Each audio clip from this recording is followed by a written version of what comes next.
everybody. Welcome to this edition of the Spartan Sports Report here on TV3. And Brent Gunton joins us, Director of Athletics at CHS. And hi, Brent. How's Fran today? I'm okay. We might ask Sam to join us. Yeah, I'm glad to have you back. Well, I was only talking with Fran, so Yeah, Sam's took a probably week good off as well. I think I took a couple off. I don't remember. Two important wins for the Spartans. East Central only scored 25 points. Sam, how did that happen? Great defense by the Spartans. Yes. And, we were able to get our average. We averaged about 51 points. That's what we scored. And our guys played well on both ends of the floor.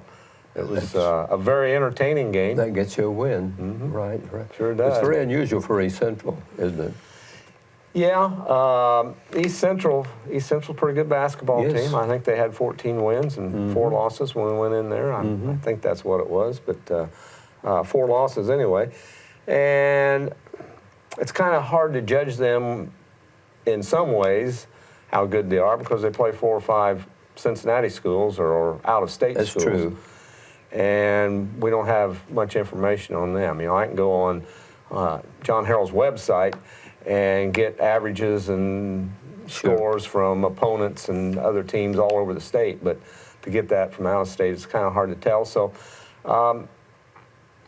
I just would say that defensively we played very well against East Central. Important win, a conference win. Yes, and that more important than anything, whether you win by 1 or 26 like we did, it was a conference win and keeps us undefeated in the conference. Saturday night, you traveled to New Palestine, the most unusual ball game. It was. Typical, physical, as normal with them. It hasn't changed much. So, Was defense an important part of that game, Coach? I won't say we play as well defensively as we did the night before, but Trent, their head coach, always does a good job. So they're not going to quit. And they had 2 kids that get really hot at the end and hit some shots that were way out there. I mean, we had a hand there, but when you're 6'5" and can shoot over the hand. A 1-point victory for the Spartans. Yeah, we'll take that one. The most unusual end to the game. Yeah. Probably on one of the more rare ones with the clock is out and we're going to the line to shoot 3 free throws. But I think we had a little defensive mix-up on there, and that somehow that kid got open, and one of our players tried to come out and get him and accidentally hit him on the arm. So thank goodness we made 1 of 3. I think he came in like a 48% free throw shooter or something. So if you wanted somebody at the line, it was him. Well, I have some friends that go to New Pal, and sometimes they say he just kind of disappears in the games at times. Because I thought he played really well in the first half, and then all of a sudden the second half you didn't notice him very much. It became 14 in the 44 show or whatever, 54 or whatever his number was. So, the big thing for New Pal in that fourth quarter, they were 4 for 4 2-point range, and they were 4 for 4 from downtown. They were 8 of 8, and to survive that our guys did a good job. Yeah, I think when they get hot like that, it's tough. Yeah, we did a good little job of separating early. It made us a little lead. We missed a couple shots we probably shouldn't have missed, and maybe made an error or 2 that we don't normally make, and then a couple of those shots were deep. You just got to tip your hat to him. Kind of like the gun shot at Lawrence North. He's pretty well guarded. He's 6'5" and jumps up over you. There's not a whole lot you can do about it. The great thing was that we'd been on the wrong end of a few games where we only lost by 1 point. We won 1 by 1 point. So going into the tournament, less than a month away, 3 weeks away, I think that's a good experience for the kids. Yeah, I mean, if you look at our schedule, considering that our conference is much better from top to bottom this year, we don't have an easy one. There's no easy way to go in the whole thing. So hopefully every game they're learning something. And to be in those close ball games at the end, whether you win or lose, you're there and you understand how to get there. It's always good to see them be on our side. We've had Mount Vernon tough loss where ours hit the rim and fell out. And next with the game, we get hit at the buzzer with gun and lose. But everybody remembers those things at the end, and there's so many little things in the middle that cause us to be where we're at. My wife always says, you are where you are by the choices you made to get there. So, very good. I was just looking before I came in that in our conference is pretty good top to bottom, that 6 of the 8 teams will finish above 500 in the conference. And, of course, our conference and our sectional is almost the same. So 5 of the 7 teams in our sectional are above 500 and not just a game or two. There are several games above 500. Yeah, I think, it sets it up for not a good, exciting finish. We still have 2 conference games coming up with Franklin County at home on Friday night, which is also the guy-girl dance. So Sandy and the girls and all their partners will be out there kicking their heels at halftime, which is always a great show. And then follow that up with a trip to Lawrenceburg Road. And, Coach Cutter used to be Carrie's assistant here, so it's kind of like the Belichick and his disciples or whatever, everyone coming out off the end of there. But be a good weekend. I mean, if you can steal both of those too, it's also a great. Franklin County's 15-4, and at one time they'd run all 15 wins in a row. And so they got some shooters. So we'll see. I'm sure the lots of Brookville will be locked down coming up to the home on Friday night. Sure. So it's pretty good rivalry over the years, and a couple years ago they got us. Yeah, at our place. So I remember trying to keep the big wrestling kid from coming out on the floor. He was so big, I wasn't sure I was going to get run over. But they're pretty good. But I think both weekends will be a good battle. And, we got boys swim sectional this week. And so the boys will make the trip to New Pal. And hopefully we can get somebody to get out. And it's not an easy sectional to get out of. So no, it's not. It's pretty dominating. Looking forward to going to that. You'll watch grandkids a little swim. That's right. So we all got their hair dyed yellow, so maybe they'll all be ready to cut that off by the weekend. I know, one of them just left here with his yellow hair.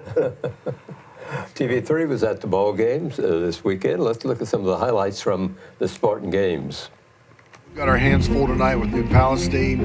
In a lot of ways, they remind me of East Central, their physicality, their athleticism. I do think they're a little bit better shooters than East Central, at least that night they shot it. But hopefully we can show up defensively and kind of stun him and do what we do and hit enough baskets to put ourselves in a position to win it late. Yeah, the kids can play really well, and being undefeated in the conference, holding your own destiny if you can win the title or not. That was East Central's first loss in the conference. And, their coach Dave does a great job with their kids, and so you always worry what kind of battle it will be. And then at New Pal, we just ran into a couple of buzzsaws at the end, but kids kind of held in there and kept banging, and we fought. And I thought Braxton played really well on Saturday, and James played well both nights, just around the bucket. So.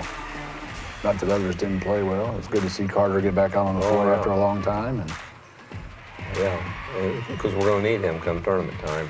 So, great crowd on hand there at New Pal as well.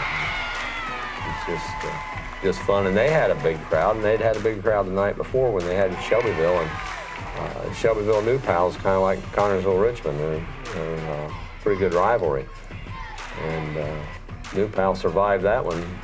Shelbyville didn't have a very good record, but there you see the final. I don't know, it's not the final. It was a one-point game, but. Yeah, I think it ended up being 52-51, maybe.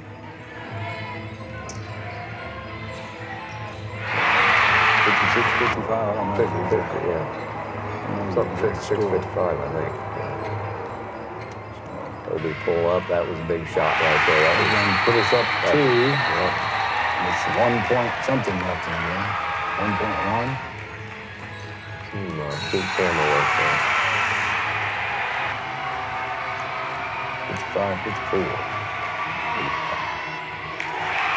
He missed the first one. The first one. Coach Made the second. Coach took a timeout right there to made the second one, which was after see. you've already missed one. And Coach giving Ian Stevens a hug there at the end. And that's tough on a young man. Stand up there, no time on the clock, nobody in the lane. He's standing there by himself, a raucous crowd on both sides. That's a lot to ask of a 17 or 18-year-old kid. Well, I think we had a lot. Josh ran over to him after the game, gave him a hug. And that's one of the things I think I'd like to see change, and I brought that up, is if you're shooting the free throws, I ought to be able to put my teammates with me at the line just for a little bit of comfort. You're being rewarded for something we did wrong, but yet I got to stand out in front of 3,000 people by myself and shoot that poor little rock. So same with the technical foul. I mean, it wouldn't hurt to have your own kids at the line with you where you got a little bit, somebody up there to kind of share in that. Yeah. Take a little, maybe they're not all looking at you, maybe their girlfriends are at least looking at the other ones or significant others.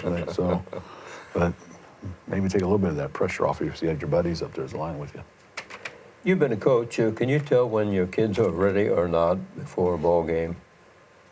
Yeah, but that looks different from team to team. What are the signs you look for, though? Depends on the team, because some are loosey-goosey and some don't say a word.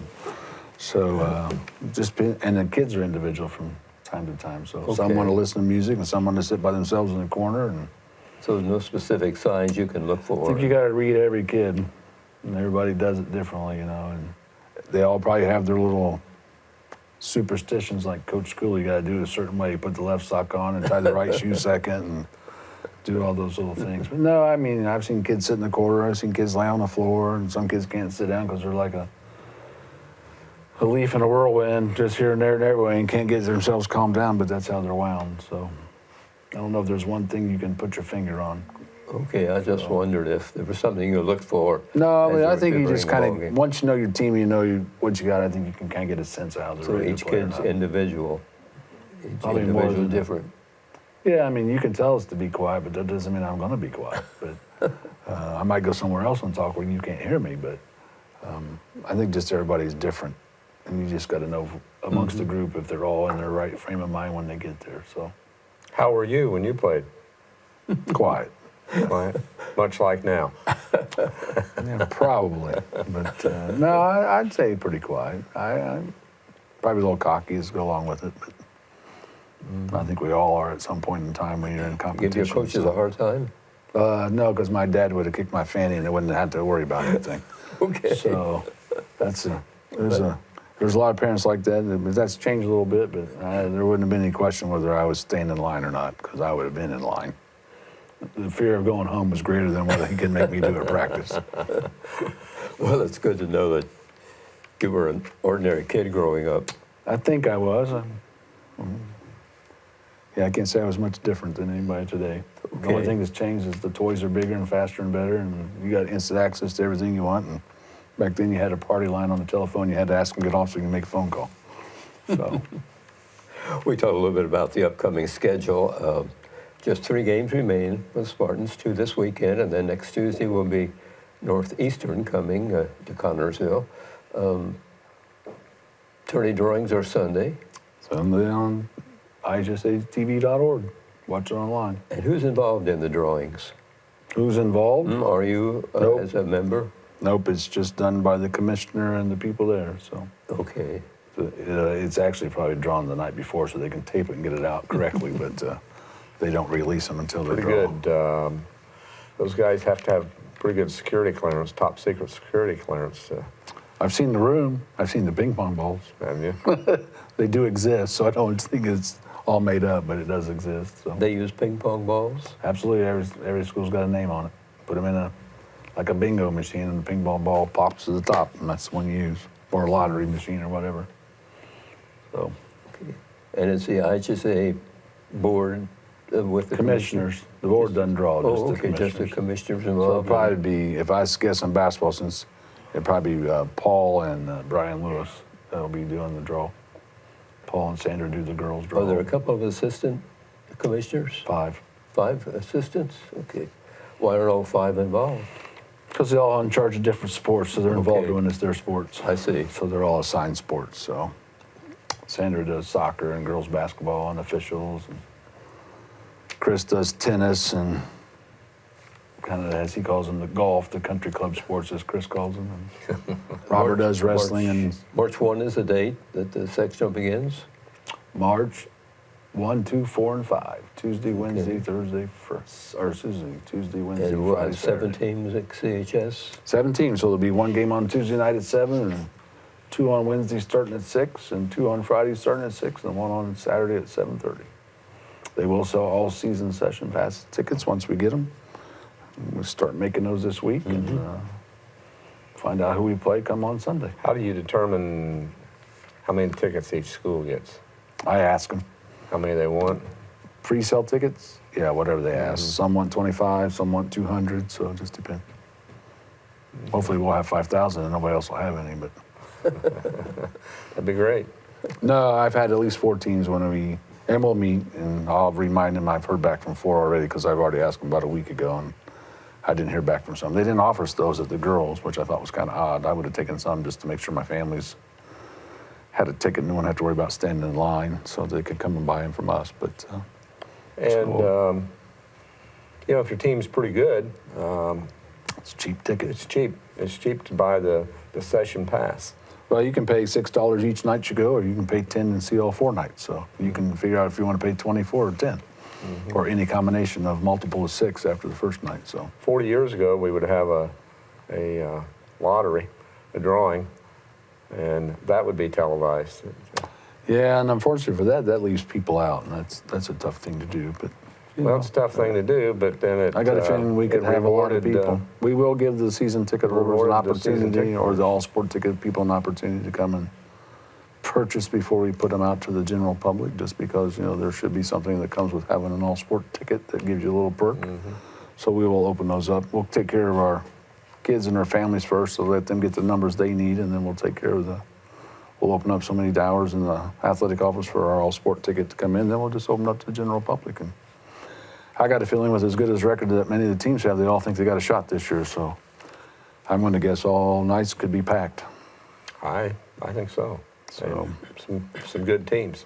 Some good you know, teams. and then we're going to host a gymnastics sectional here in a couple of weeks, and that'll be a change in venue just per request. So I think they're all getting tired of dragging the equipment to the bowl. So it's a lot of wear and tear and a lot of work. So we're going to actually just have it out to high school. We had 10 teams and 3 girls in this weekend, and we have less teams and less kids participating in the sectional. Got So plenty of room to. maximum we'll have is 29 girls on any one event. We had 51 on events this weekend. So plenty of seating at the high school, and great venue That's at you're the high sitting school gym, or at the high school gym. Yeah, Okay. you can all sit upstairs and they can all see every event going on. And so it'll be a change in venue. It'll be the first time we've done it since I've been here, but it's a lot of moving pieces to get all the equipment from the high school to the bowl, then back into the high school and stored away for the year. So Coach asked if we could have it out there, and I accommodated her wishes, and I talked to the IHSA, and I said we have all our home meets there, because then it's okay with us. So Okay, good. Sectional time in Indiana is crazy weather time. I know you're keeping your fingers crossed. I can't control that. You can't. That's under We'll just make it control. work. I remember the one year we held the girls, and we were out, and the 4 teams were driving. They all said they were coming. I said, well, if you can make it, I can host it. So we'll make it work. So part of this job is just to making it work. Hopefully everybody's safe. We don't have to deal with Sure. the weather. I know it's going to be in the 60s by Wednesday here, but I mean, next week it won't be 10 degrees out. So might get another nor'easter coming through here. It'll be a little cold. Yeah, they were able, the girls sectional at Greensburg, they had to delay that. Well, many of them were delayed all around the state, some of them even into Wednesday. Yep. Makes it hard. Makes it hard because it doesn't give those kids much time to practice for their new regional route. opponent. Yep. So let's hope we don't have any of those issues. What's your responsibility? So I just build a dome over the thing, we'll be all right. let's hope everything runs very smoothly. And Well, I hope we can just get the right workers and get the right people, and I'll start making those phone calls and making sure they're all. I've already got some that I know are coming. Of course, our normal people will be there, but you know, Scott and Wendy Sargent have helped out with the boys basketball sectional forever, and Wendy's helped with the hospitality room, and Scott kind of takes care of the teams when they get there. So they're both okay and coming back. So I've already talked to them, so we'll make sure everybody's taken care of when they're there. will they try to appoint the officials that are close to the I don't area? try to figure out how they sign. You They do don't know- start to put a you don't little know bit anything about that. They do start to put a little bit of drive limit time on them because they do Sure. get paid. They don't usually get paid mileage when they come to the regular season games, but in the tournament time they get paid mileage. So they don't get as big a check Okay. that we normally pay them, but then they get mileage on top of that. So they don't try to get them. We don't want somebody coming from the region down here and they're driving 280 miles at 50 cents a mile round Right. trip or whatever it is. They don't get paid 50 cents a mile, but probably a quarter. But probably 40 cents a mile, I don't think it's that. you know? About a quarter a mile. Well, that's way below the. Norm, about half the cost of the norm. So, but they also get a stipend on top of that for a certain game, and if they referee 3 games, get that stipend 3 times. So, and they get paid mileage every time they come. So, Yeah, how many are assigned? 6. 6, and they rotate, right? Yeah, we'll do 1, 2, and 3 on night 1. Then it'll be 1, 3, and 5, 2, 4, and 6. Then it'll be 2, 4, and 6, 1, 3, and 5, and then 1, 2, and 3. Wow, could you say that again? I could. Just a numbers thing. You have nothing to do with the officials. I mean, No, we rate them. We vote on them. coaches vote. Okay. Every sport has the right to rate your officials. You also have the ability to scratch officials if you don't want them. That's before the tourney? So those are all been turned in. And our last roster to go in for the IHSA is gymnastics, and it's due by midnight Wednesday night. And Do you have any on your list to scratch? I won't say if I do or if I don't.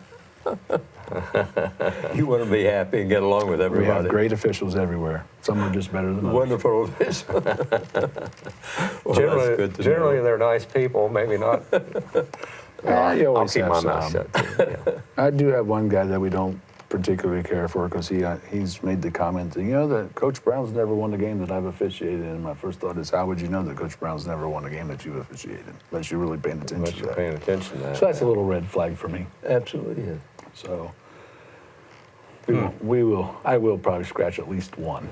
At least one, okay. So, but if you're the only one scratching, Doesn't matter. doesn't matter? Just takes one scratch, Well, you think. one person. Yeah.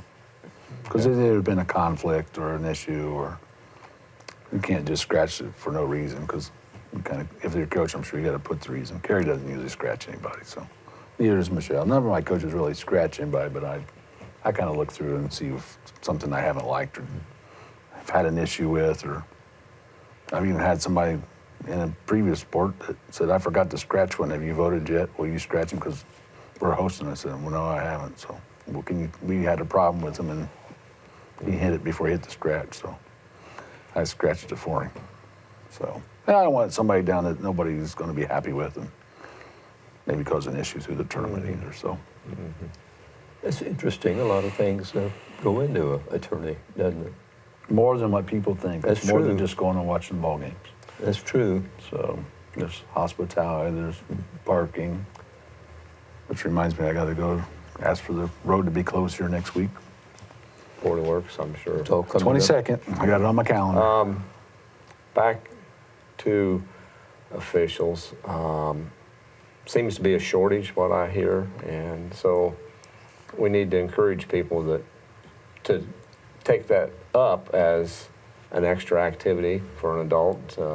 I know they've had some talks with the National Guard about them maybe helping because, they sometimes need a little job in between or whatever. So I know they're trying to work out a relationship with them and the IHSA. And if you read what the officials said, their biggest problem is not the game, it's not the kids, it's not the coaches, it's the fans. They're tired. Tired of being yelled at, tired of telling them how bad they are and trying to scream in their ear. So if you really want to keep, it's up to the fans not to run them off, especially the younger guys. They want to jump ship early. And, as some of them are getting older, you don't want to run the younger ones off because we're going to have those down the road, or who knows what will happen. But their biggest complaint has been hospitality of the host school and the fans in the stand. And So- I can understand that. Some of it comes with the territory. Yeah, it sometimes depends you on. got to be thick-skinned. It just depends on what they're yelling. Right. I think there's been a Right. lot of derogatory and words that shouldn't be used, and Right. it doesn't take long before that would get old. So. Yeah. Sports this week at CHS Gymnastics is home with Just Shelbyville. tonight. Yep. That's coming up shortly. 6:30. Okay, in the old CHS gym. And the middle school, girls middle school, there will be home with Waldron at Spartan Arenas. Yep. Okay, that's good. On Tuesday, the middle school basketball will be home with, as we said, with Waldron, no, it was with Madison, rather, and they'll be wrestling at Greensburg, so the middle school wrestlers will be in action. Are they doing okay? That's good. They're just starting to get rolling, but they're doing all right. I mean, they haven't had too many matches. They got another home match on Thursday, so first time they've been at home. So Middle school basketball will be, the white team will be home with New Pal on that Wednesday, game's but been, the no red, white games at home on Wednesday. Everything's going to be at New Pal. okay, the red and white team both. Well, we just have one 7th grade, 8th grade team with a lot, Oh, okay, so we're not playing okay. 2 games. So we're going to travel to them on Wednesday. And Thursday, the boys swim sectional starts and continues on Saturday. Yep. Okay, it's right around the corner. And nearing the end of the season, are we, on things?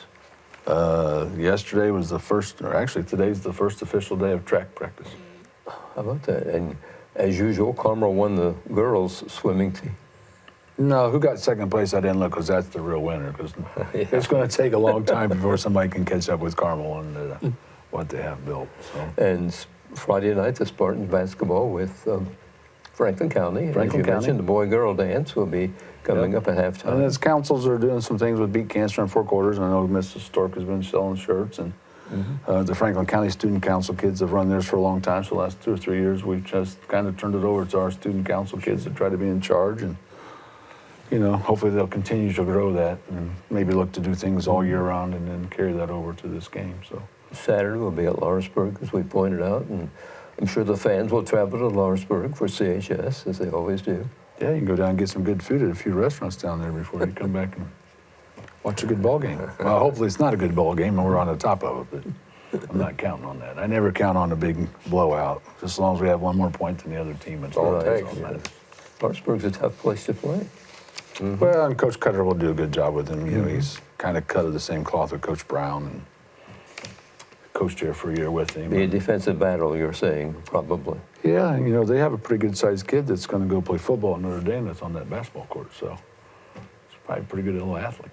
Doesn't matter what the sport is. If you got a Division I athlete from another sport playing for you, chances are they're going to be pretty Yeah, good. they're solid. So, and they got some kids that are being looked at at some smaller schools, and so the Hume kid and whoever else. So Seems like he's been there for there's been a 8 couple years. brothers. So, Yeah. but How do schools get these kids? Why I do guess you got to live real close to Cincinnati, so they live in the fringes of the town. That's one of the reasons. They live outside of Cincinnati, and maybe parents work in Cincinnati. So a lot of kids at East Central, I Makes a believe, probably have difference, parents that work in Cincinnati that live out on the edges around Yeah, Hidden Valley Lake. And Brett all and those I got in areas. trouble for saying that one time. There's nothing wrong. I mean, it's just they don't want to live in the town, and you live out there. So. I know, but we called it extra Cincinnati, and somebody took exception to that. So. Do football players make good basketball players? Some do.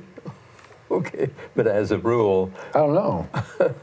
Just depends on the kid, I think. So you'd like to try it out sometime, right? I wouldn't mind having a 6'7" kid that weighed 320 that could move his Plays feet, catch the football. ball, plays football, and can play basketball. It'd be great to have one of those just to play football to run behind. It would be all right. Yeah, 25 years ago or so, Richmond had a kid like that was a football player, and I think his name was Brown. Big Played kid. basketball. Played basketball, but he was a football player. But Yeah, he played was at Purdue. he was pretty agile. Damon Lewis. Yeah. But then they had Andy Brown that pitched, played basketball and pitched. Was #1 draft choice by the Yankees.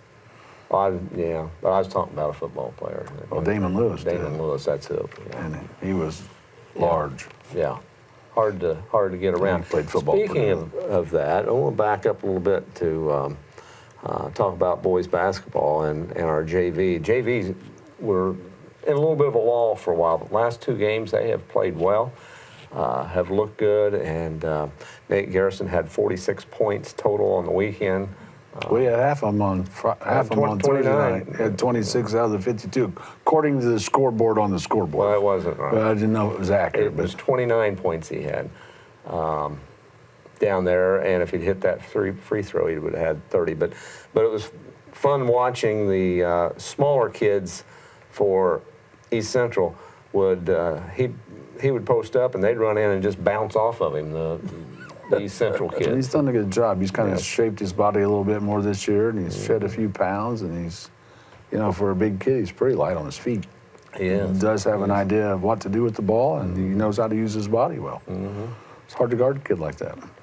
So they won both Thursday night and Saturday night, won in overtime at New Pal, and they're playing well right now. That was a But then we got high-scoring few more game for JV. Did it make it to the 60s? They made it into the 60s, yeah.